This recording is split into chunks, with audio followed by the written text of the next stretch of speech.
and the Deputy President, William Ruto, have been exchanging words over this issue. There were some exchanges in the county of Kericho, that is yesterday, during the homecoming of the Bureti MP, Japhet Mutai, where DP Ruto's allies were heard telling the other side that Ruto is still the man to beat, and then saying they will be going to Kabarak to visit the retired president, also to seek his blessings for DP Ruto's candidature in 2022. Let's listen to some of the things that were said there. Kuna wengine hata hawajajenga chuo. Wakiulizwa unafanya kazi gani, anasema baba yangu alifanya. Hatupigi kura baba yako, tunapigia wewe kura. Lazima uanzie mahali. Na hata wakati wana wa Israeli walikuwa wanatafuta kiongozi, watu waliona Daudi wakaona ni mtu mdogo anachunga ng'ombe, ni mtu bure hawezi, lakini Mungu akasema ni huyo. Wale wanasanyana wanasema mimi ni mtoto wa huyu, mtoto ya ile, tunataka kusema your excellency, kama vile bishop alisema hapa, weka tuna Mungu, Mungu ashamwakia mafuta wewe, na kama Daudi Biblia inasema God chooses ordinary people to do extraordinary things. Wewe, you are an ordinary person and your time in 2022 kutuongoza inakuja. Na hiyo safari si ati ni sisi tunasema ni raia kwa sababu ya kazi umefanya. Na siasa ya 2022 tunataka kufanya kupitia maendeleo. That is the Senate Majority Leader Kipchumba Karori, speaking in Kapkatet yesterday. Let's begin from what happened in Kabarak on Thursday, the meeting between Moi the father, Moi the son, and Raila Odinga. Very many people have read political undertones in that. Where does this leave Deputy President William Ruto Dismas? Well, you know, retired President Moi is an institution, and he ran the country for about 25 years, and he's got his systems in place. Anybody who ignores President Moi in the political space is doing it at their own peril. You cannot wish him away. And then Raila Odinga is described as the enigma. And as we said earlier on, he's not had the occasion of meeting the president, at least in public, since 2002. And you remember the parting was not so sweet because he went into Kanu, and then in a few minutes, he was able to tear it into several pieces and took a walk. So when you have Raila Odinga having a meeting with President Moi, then there's a lot more than meets the eye. And you cannot form a conclusion based on the clips circulated on media, and I mean, because you know that is really censored. So the big question is, what was the nature of the conversation? What did they actually discuss? And we are told that it was a three-man meeting with old Moi, his son, and Raila Odinga. It could be about 2022, or it could be that Raila Odinga went to pay Mzee Moi a courtesy call to find out how he's keeping about after his surgery. But again, from a political perspective, if you just think that Raila went to pay him a visit to find out how his knee is doing, one would be very naive. It has to be around 2022, and how they can ensure that their legacy lives on. Now, it's very interesting that Honorable Kipchumba Karori, who is a very bright legal mind and a very good politician, want to start talking about political names. I'm wondering whether Honorable Kipchumba Karori can say the same things about President Kenyatta, because President Kenyatta comes from a political family. His father was president of the Republic of Kenya, and part of the brand that President Kenyatta carries today is because of his father. And it's the same thing for Gideon Moi. You're not going to sacrifice Gideon Moi because he's President Moi's son and he's got political ambitions. I mean, that one would never happen. If you want to say that, then maybe we need to go to the National Assembly and come up with we review our legislation to say that if your father or mother or anybody in your family has held a political office, then you don't qualify to do that. If Gideon Moi is interested in running for political office, he must be given the opportunity. He must come to the political market, come with his wares. He tells people, I want to be president of the Republic of Kenya, and this is my proposal. If Kenyans are happy with that, they're going to buy it. I don't think people voted for President Kenyatta into political office simply because his father was a president. All right. Mark, a lot of people, when they're talking about who's going to be on the ballot paper from the Rift Valley in 2022, they talk about the deputy president and Senator Gideon Moi. Many pundits seem to think that obviously the DP has an upper hand, but once Raila Odinga comes into the picture? What gives? First and foremost, Raila Odinga is really the wild card for 2022. We know for sure that if the Deputy President, William Ruto, stands alone in 2022 against Mudavadi, Kalonzo, Wetangula, a lot of these people, he will win before the day breaks. In fact, there's no point of holding that election. He will take the cake home. However, the question becomes, will Raila Odinga himself run? Because there's no other Kenyan living today who has the capacity to take on William Ruto and stand a breathing chance, a hairline chance of beating him. So that's the reality. So the question to me is not whether Gideon will run or not. The question is really whether Raila Odinga will run. Now, that begs the question that what is Gideon Moi doing? We need to understand that Gideon Moi is not 80 years old. He's not 90 years old. He's got 20, 30 years of politics in him still. And probably he's learned from the experience of Uhuru Muigai Kenyatta, who ran in 2002 and lost. But what happened with him is that he created a platform, a national platform for himself. So could we be seeing a situation where Gideon is planning to create a wave that he will ride on after Ruto has left the field? Are we looking at a situation where Raila wants to run again, but somehow convince Gideon to be his running mate? Is Gideon looking for that all-important approval from Raila Odinga saying, this is my guy? But that is a question that still is too far away to answer. The person who holds the cards in his hands is Raila Odinga. He's the one with the popularity, he's the one with the experience, and he's the one who can move masses whichever way. That is the person to watch. All right. Hesbon, do you think Raila Odinga can decide to retire and then say Moi Tosha? Well, I think whether he decides to retire or contest in 2022, he is still the biggest factor in as far as the person who will clinch the presidency is concerned. And in politics, they say that a day is too long. So these are just build-ups to 2022. I don't think they mean so much as far as what will happen in the next 3 or 4 years, but they are build-ups that will probably give traction to individuals. And looking at what happened when Raila Odinga visited the retired President Daniel Arap Moi, two things. One is that it has now catapulted Gideon Moi to national prominence. You know, he doesn't have a very big name outside there without his father. But when you get, the Senate Majority Leader and guys in Deputy President William Ruto's team now talking about Gideon Moi. And I think I like Murkomen's biblical allusion. The way they are talking about Gideon Moi is actually giving Gideon Moi's name that traction. Anywhere where Deputy President is going and people attack Gideon Moi, he's actually gaining some mileage because he's mentioned in equal measure. So going forward, I think the conversation will be equally about Gideon Moi as it has been about the Deputy President.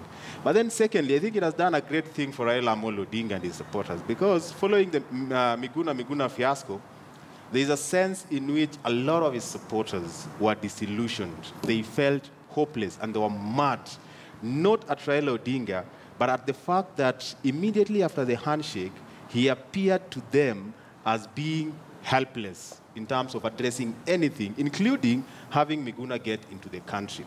And for a long period of time, I think the whole conversation about the handshake and Raila's role and what he's going to do has been muted. But right now, people have forgotten that. There is something else people are talking about.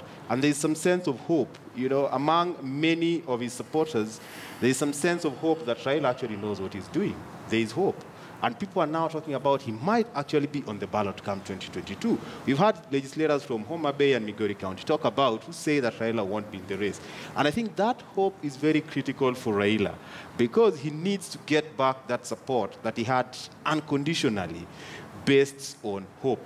And if you look at what has happened right now, even if he was to go to a political rally right now, I think the reception would be a lot more different because guys will be like, now, there is something new that is cooking. You need to tell us what is going on.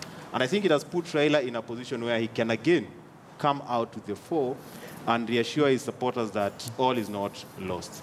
But as for 2022, just like I said, I think it's too early. But these conversations are actually working well for Gideon Moi. All right. Kipchumba, what are people in the Rift telling you? This meeting came just weeks after that handshake between Raila Odinga and Uhuru Kenyatta, now meeting the Mois, like seemingly mending fences. We do know that Raila Odinga received quite a good number of votes from the Rift Valley in 2007 when William Ruto was his wingman there.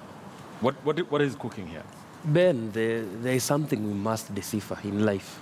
Even if education is free, an antelope and a lion cannot be in the same class. We must know that. It must be our first point as we discuss the Ruto-Gideon Moi politics. One, what the Kalenjin nation endears in life is courage. Is not about being carried from one place to another. We do not need a man who, for him to gain prominence, something must happen in his father's house. That is some of the things that dent into the image of the person of Gideon Moi. He has nothing outside the Moi name. If you are today to take away the Moi name from Gideon, he is any other politician. He has nothing for traction. And the other thing is this, Gideon Moi does not identify with the common problems in Rift Valley. The question that has always been asked is, what is Gideon Moi doing to end cattle rustling? Because that is his neighborhood problem. Before we talk about cattle rustling, we have issues of agriculture. And we know when the deputy president was an agriculture minister, he did deliberate efforts to end that. He's doing the same in terms of sugar. Mm-hmm. He has done something in terms of the people. Is what you're saying, a very good point you're making, is what you're saying what... I don't know if it's Mark who was saying, vilifying him for his name rather than just looking at But him the as issue, a Ben, politician. the main reason why we are talking about Gideon today is because of his father. Without the Moi, the institution, nobody knows about Gideon. And we must differentiate the two. Moi, the retired president, is a revered elder, a former president. His place in the Rift Valley politics is a cornerstone. You cannot rival that. And that is why when Murkomen is talking, he's saying we need to pay homage to him. He still has a sense of direction, but the same cannot be transferred to his son. The other point that I must make is this. In 2007, Rift Valley voted to Raila Odinga to a man, and that was on other premises, not on the same grounds we are facing as we are to 2022. From my take is this. Raila, to me, seems like an idle politician. He has a lot of time in his hands. That's why he goes around shaking hands with anybody and everybody. I'll not be surprised if he'll pay Bifwoli Wakoli a visit or Kalembe Ndile. He has a lot of time. After the handshake, he has no office. So he needs to keep himself. He needs to keep himself busy. The other thing he has managed to do is to make sure that his supporters are guessing. Okay. And that is what has kept Raila for the last 40 years. Keeping his supporters guessing. Well, I think to say that Raila is idle and that is the reason why he visited Moi is, I think, misplaced. I mean, Kipchumba Murkomen has said that they've been trying to book an appointment with President Moi to no avail. So it is not something that you'll wake up and say, I have nothing to do, let me go and see the retired President Daniel Toroitich arap Moi. And again, to be fair to Gideon Moi, Moi has a number of sons and they've been in politics, but Gideon has succeeded. So you cannot say that it is the name Moi that has made Gideon succeed. Why is it that Jonathan didn't succeed? You know, it goes beyond the name. And again, we need to run away from the framing of societal issues in such a way that they are attributed to an individual. I mean, cattle rustling is not something that an individual can sort. And therefore, if there is a problem, you attribute it to Senator Gideon Moi. It is a wider problem beyond an individual. And I think Gideon has made progress in terms of facilitating how the government handles that problem. So with all the due respect to the people who think that he's a pushover, we need to give credit to the man as a legislator, as a senator, because he has worked to be where he is. Just like President Uhuru Kenyatta worked himself after losing an election to become the president of this country. All right. Ben, I don't think we should allow Kipchumba to commit murder by saying Raila Odinga is idle.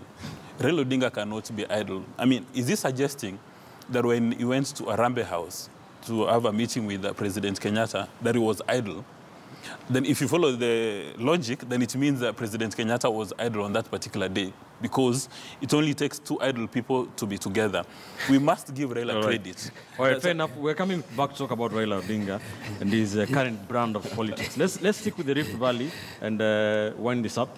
Let's talk about the Deputy President, William Ruto, who has been speaking so passionately about the issue of beginning to campaign too early, saying this is time for development. Let's stop talking about 2022. Where does this leave him?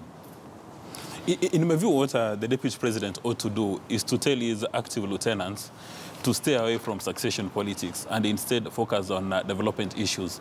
Because the moment his close associates begin discussing 2022, then everybody. Right now in my village, people are already discussing who is going to become the next MCA, who is going to become the next MP, because they're taking cue from the top.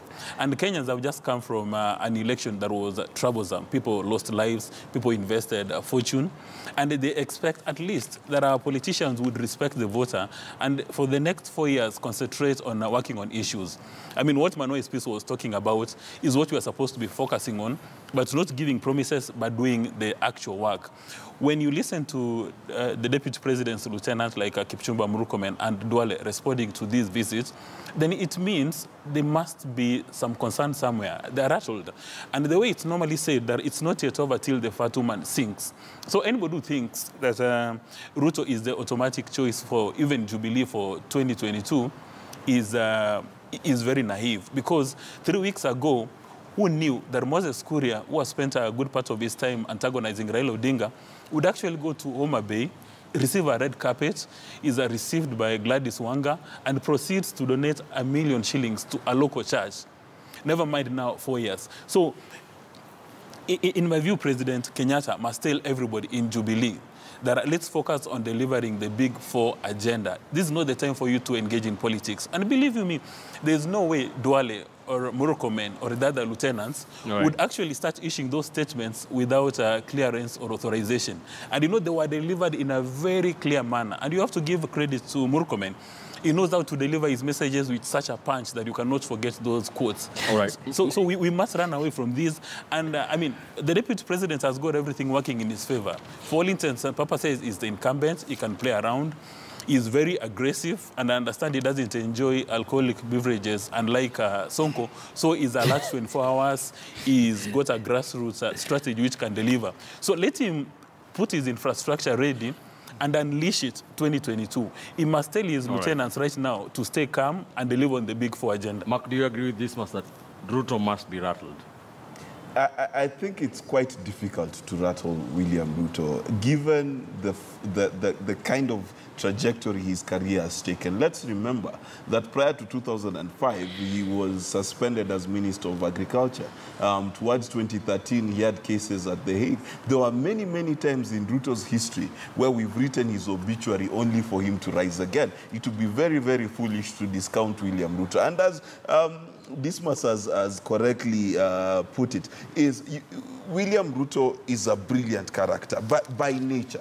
It's almost as if he was born for politics. And he's the only one. If you look at all the political crop that are supposed to be his peers, talk about the Kalonzo Musyokas, the Wetangulas, whoever who has been with him, he's always risen head and shoulders above all of them. Love him or hate him, William Ruto is the man to beat come 2022. That is the reality of the day. Right. However, we need to be very careful to distinguish between campaigning and politics. There is no way you're going to stop politics when government itself is an animal of politics. Every day when we decide to build a road or to build a hospital, we are doing politics. So the reality of the matter is what Kenya should be discussing is not saying let's not do politics. The question should be what kind of politics are we doing, which is what Manoa Espisu has done very, very well. Let's begin to talk about and hold governments to account about what they promised to do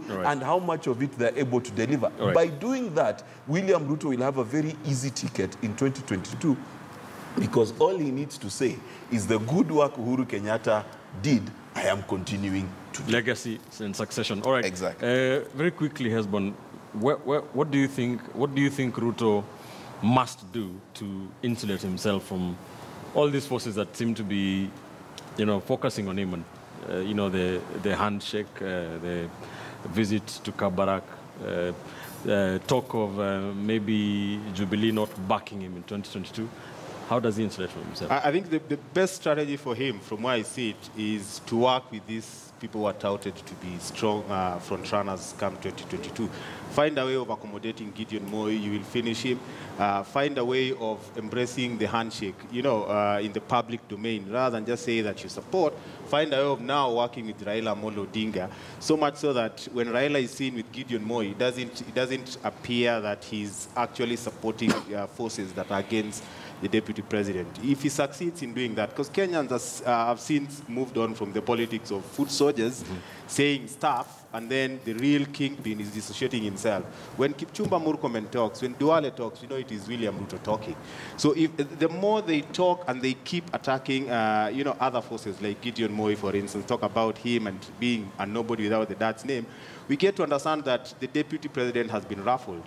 So for me, the best strategy would be, how then does he come in and just append himself in all these perceived, you know, front runners and work with them? And by working with them, his supporters and his foot soldiers will have no avenue of talking about these individuals. Kipchumba, what can we expect from the rift? Gideon Moi versus William Ruto, does it have to be one or the other? Talking about the rift, there will be a lot of things that will happen between now and 2022. There will be a lot of alliances, there will be a lot of talks here and there and declarations. I know going forward, there will be very many people who will be installed as elders from here to there. But the question is, at the end of the day, history has shown us that Kalenjins vote as a bloc, the direction notwithstanding. Since the Moi time, during the first time they voted for Uhuru Kenyatta, the 2007 election, 2013, 2017 twice. So I think it will be foolhardy to expect the Kalenjin to divide their vote along tribal line, along those two lines. At the end of the day, as you listened to Ngeno yesterday talking, he said as a community, we want the strongest bull. And the fact that we want a strong bull does not mean we kill other bulls. They will be there, but we will know that when we want, during time for mating, we'll go for the best bull. And that's why the best bull is known. That's a good point to kill this first part of the show. Many thanks for staying with us. Let's leave it there. Let's take a quick commercial break. Don't go too far, my panel, and I will be back with more politics to discuss. A lot has been happening around Raila Odinga. Is he changing tack? He seems to be using different wingmen, political wingmen as such. If you talk about during that visit at Harambee House, during the visit to Kabarak, just what is happening? We haven't been seeing the traditional appointment accompanying him. Is he changing tack? We'll talk about all that when we come back after this commercial break. But first, let's hear our sound of the week.